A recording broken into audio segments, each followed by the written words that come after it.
ایک مشہور اہل حدیث عالم سے سوال کیا گیا کہ رفع الیدین کے بغیر نماز ہو جاتی ہے؟ کہا کہ ایسے شخص کی نماز ناقص ہے، اللہ کی مرضی ہے کہ اسے خلاف سنت نماز قبول کرے یا نہیں کرے، ہم کیا کریں؟ ہمارے نزدیک رفع الیدین نہ کرنا سنت ہے۔ جب مسئلہ اختلافی ہوتا ہے تو جس کی جو رائے ہوتی ہے اللہ اس کو اسی رائے پہ پورا اجر دیتے ہیں۔ دیکھو نبی صلی اللہ علیہ وسلم نے بنو قریظہ کی طرف صحابہ کے لشکر کو بھیجا، ایک جماعت کو بھیجا، اور کہا کہ بخاری مسلم کی حدیث ہے، یہ کہا کہ راستے میں کسی نے عصر کی نماز نہیں پڑھنی ہے۔ تو اب راستے میں عصر قضا ہونے لگی، اب صحابہ کی رائے میں اختلاف ہو گیا۔ ایک نے کہا کہ بھائی نبی نے حکم دیا نہیں پڑھنی تو اٹ مینس نہیں پڑھنی، قضا کرنی ہے۔ دوسرے نے جماعت نے کہا کہ بھائی نبی نے جو حکم دیا تھا کہ نہیں پڑھنی تو نبی کا مقصد یہ نہیں تھا، آپ کوئی عالم الغیب تو ہے نہیں، آپ کا خیال تھا کہ نماز مقام پہ پہنچ کے ہم پڑھ لیں گے، یہ تو قضا ہو رہی ہے، اب قضا کیسے کریں ہم؟ قرآن نے حکم دیا نماز کو قضا ہونے سے بچانا ہے۔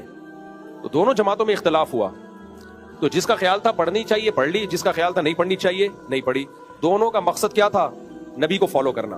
دونوں کی رائے ایک دوسرے کے بالکل اپوزٹ تھی، ایک کی رائے میں پڑھنا فرض تھا، دوسرے کی رائے میں پڑھنا ناجائز تھا۔ اور مسئلہ رفع الیدین کا اختلاف نہیں، نماز کا اختلاف ہوا، اس سے بڑا کہ نماز پڑھنی ہے کہ نہیں پڑھنی، اور نماز میں بھی عصر کی نماز جس کی ویلیو سب سے زیادہ ہے، اور اس کے طریقے میں اختلاف نہیں ہو رہا کہ 3 رکعتیں پڑھنی ہے 4 پڑھنی بھی ہے کہ نہیں پڑھنی ہے۔ اس سے بڑا اختلاف اسلام میں ہو نہیں سکتا، لیکن پھر بھی نبی نے کسی فریق پر ملامت نہیں کی۔ کیوں؟ نبی کی منشا کیا ہے اور نبی کی اس موقع پہ سنت کیا ہے، اس کو سمجھنے میں اختلاف ہوا ہے۔ تو اہل حدیث حضرات دیکھتے ہیں رفع الیدین کی حدیثوں کی کثرت کو، کہ بخاری مسلم کی حدیثیں اور نبی سے یہ صحیح سند سے ثابت ہے کہ آپ نے رفع الیدین کیا ہے، رکوع میں جاتے ہوئے رکوع سے اٹھتے ہوئے، لہذا وہ اس عمل کو سنت قرار دیتے ہیں۔ احناف نے اس میں فوکس کیا ہے اس بات کو کہ کیا آخری عمل نبی صلی اللہ علیہ وسلم کا رکوع میں جاتے ہوئے رکوع سے اٹھتے ہوئے رفع الیدین کا تھا یا نہیں تھا۔ تو اس کے بہت سارے قرائن ہیں، ان قرائن سے پتہ چلتا ہے کہ آخر میں آپ صلی اللہ علیہ وسلم نے یہ عمل ترک کر دیا تھا۔ اس کا سب سے بڑا قرینہ کیا ہے؟ عبداللہ بن مسعود نے آپ کی آخری نمازیں دیکھی ہیں، ہمیشہ آپ کے ساتھ رہے ہیں، تو اپنے شاگردوں کو جو انہوں نے کوفہ میں حضرت علی اور عبداللہ بن مسعود نے نماز سکھائی ہے، کیونکہ کوفہ میں حضرت علی اور عبداللہ بن مسعود گئے ہیں ہجرت کر کے، اور اہل کوفہ کا رفع الیدین ترک کرنے پر جیسا اجماع ہوا ہے کسی مسئلے پر ایسا اجماع نہیں ہوا، کوئی بھی رفع الیدین نہیں کرتا تھا، یعنی ایسا اجماع ہوا ان کا۔ تو یہ اجماع کہاں سے آیا ان کا؟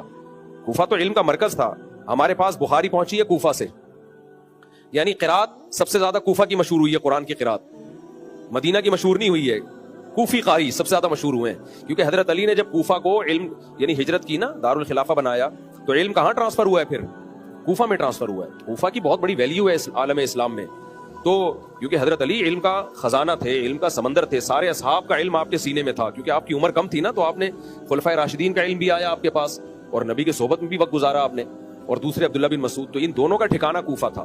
تو قرآن تو دنیا میں سب سے زیادہ مشہور ہوا، جو قراتیں مختلف ہیں ان میں سب سے زیادہ جو قرآن مشہور ہوا وہ کہاں کا مشہور ہوا؟